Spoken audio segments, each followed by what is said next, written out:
melawai. Terima kasih Anda masih menyaksikan Kompas Petang, Saudara. Timnas Futsal Indonesia melaju ke final Piala Asia Futsal 2026. Orang tua pemain futsal Samuel Eko optimistis skuad Garuda meraih kemenangan. Oh, luar biasa.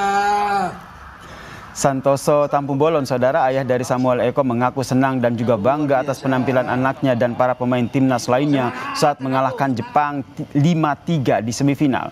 Santoso menyebut Samuel Eko selalu memberikan kabar dan memohon doa keluarga dalam setiap pertandingan yang ia hadapi.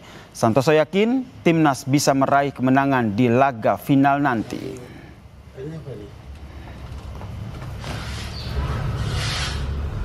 Top skor juga.